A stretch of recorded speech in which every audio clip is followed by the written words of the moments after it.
स्वागत है आप सभी का CUDP लर्निंग चैनल पर। क्लास 10th विषय विज्ञान यूपी बोर्ड एग्ज़ाम 2022 के लिए हम यहां आपका 10 नंबर पक्का कर देंगे इस वीडियो के माध्यम से। और मेरा विश्वास करिए आपका 4 अप्रैल को पेपर में यही आएगा।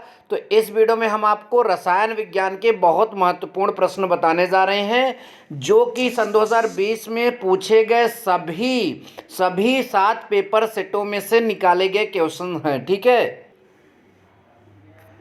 देखिए जैसे कि एक क्वेश्चन आया था, निम्नलिखित में से प्रत्येक के दो दो उपयोग लिखिए। तो ये बहुत इंपॉर्टेंट क्वेश्चन है। धावन सोडा का उपयोग पूछा है, विरंजक चूर्ण का, जो कि आप सभी को याद भी होगा। तो देखिए धावन सोडा जो है इसका उपयोग सोडा आम्ल बनाने तथा अग्निशामक यंत्र में भी किया जाता है, मतलब आग बुझाने वाले यंत्रों में। और अगला उपयोग इसका चमड़ा धोने में किया जाता है। ठीक है, उसके अलावा अब फिर आपका विरंजक चूर्ण का दो उपयोग पूछ लिया है। तो पीने वाले पानी को जीवाणुओं से मुक्त करने के लिए हम इसका रोगाणुनाशक के रूप में उपयोग करते हैं, सबको पता भी होगा। और रासायनिक उद्योगों में अपचायक के रूप में यूज किया जाता है। इसके अलावा मैं आप सभी को एडवाइस दूंगा कि आप जो है उसका भी उपयोग याद कर लीजिएगा, खाने वाले सोडे का। ठीक है, दूसरा प्रश्न बना था यहाँ पर, संतृप्त तथा असंतृप्त हाइड्रोकार्बनों को उदाहरण द्वारा समझाइए। तो देखिए वह कार्बनिक श्रृंखला जिसमें कार्बन कार्बन के मध्य एकल बंध उपस्थित होता है वे संतृप्त हाइड्रोकार्बन कहलाते हैं। और इसका सामान्य सूत्र CnH2n+2 होता है। उदाहरण के लिए एल्केन, और एल्केन में एग्जाम्पल क्या बनेगा, मेथेन, साइक्लोएल्केन, मतलब ये सारे जो हैं संतृप्त हाइड्रोकार्बन के उदाहरण माने जाते हैं। फिर असंतृप्त हाइड्रोकार्बन क्या है, वह कार्बनिक श्रृंखला जिसमें कार्बन कार्बन के मध्य द्विबंध या त्रिबंध पाया जाएगा, वह असंतृप्त होता है। इनका सूत्र CnH2n और CnH2n-2 होता है। ये CnH2n वाले सूत्र के जो असंतृप्त यौगिक हैं वो मतलब एल्कीन होते हैं, और ये आपके एल्काइन होते हैं। और इसके कुछ एग्जाम्पल्स यहाँ पर पड़े हुए हैं। ठीक है, अब देखिए खाने के सोडे के निर्माण विधि की यहाँ पर मतलब कि लिखना है, 2 नंबर का है।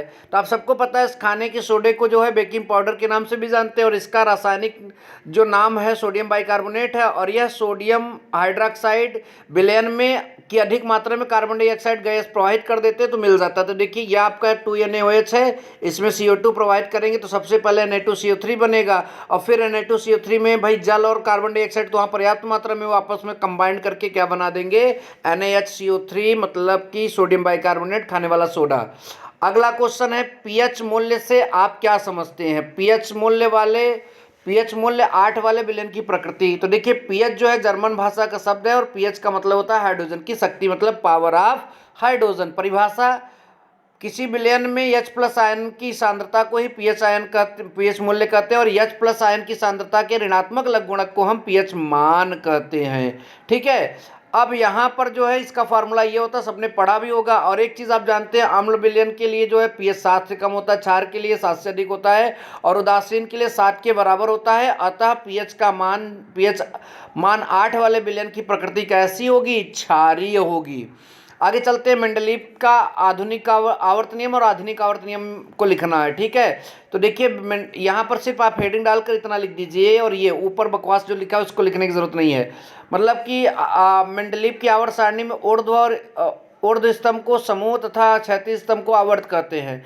यहाँ पर नियम पूछा, तो देखिए ये यहाँ से नियम होगा शायद, मतलब तत्वों को उनके परमाणु द्रव्यमान तथा रासायनिक गुणधर्म में समानता के आधार पर व्यवस्थित किया गया है। अर्थात कहने का अर्थ है कि तत्वों के जो गुणधर्म है उनके परमाणु द्रव्यमान के आवर्ती फलन होते हैं। यहाँ से यहाँ तक जो है मेंडलीव का आवर्त नियम होगा। तत्वों के जो गुणधर्म है उनके परमाणु द्रव्यमान के आवर्ती फलन होते हैं। और जो आधुनिक आवर्त नियम है इसको मोजले ने बताया था, और इसका मतलब क्या होगा, यहाँ से इसको आप याद करिए। ठीक है, पूरा यहाँ तत्वों के भौतिक और रासायनिक गुण उनकी परमाणु संख्या के आवर्ती फलन होती है। ठीक है, तो ये यहाँ पर आपका ये प्रश्न का उत्तर हो जाएगा। ठीक है, आगे चलते हैं।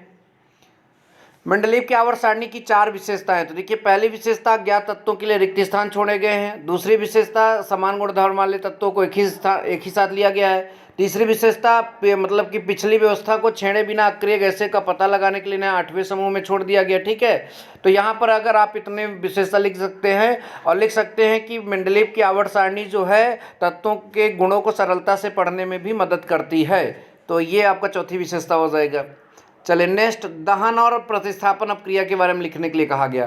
कार्बन और उसके यौगिकों को वायु की उपस्थिति में जलाने पर कार्बन डाइऑक्साइड, ऊष्मा और प्रकाश उत्पन्न होता है और इसी अभिक्रिया को दहन अभिक्रिया कहते हैं। ठीक है, और आगे प्रतिस्थापन क्या है? संतृप्त हाइड्रोकार्बन को क्लोरीन के साथ सूर्य की उपस्थिति में मतलब अपक्रिया कराने पर क्लोरीन मतलब हाइड्रोकार्बन के साथ संयोग मतलब कि संकलन हो जाता है और एक क्लोरीन जो है हाइड्रोजन के साथ जो है प्रतिस्थापित हो जाती है। इस अपक्रिया को प्रतिस्थापन अपक्रिया कहते हैं। देखिए यहाँ से एक हाइड्रोजन निकला और एक क्लोरीन इसमें जुड़ गई, तभी तो CH3 मिला। फिर ऐसे प्रोसेस चलता चलता सारा हाइड्रोजन यहाँ से निकल जाता है। आई होप कि वीडियो पसंद आया तो लाइक और शेयर जरूर करें। Thank you so much. जय हिंद, वंदे मातरम।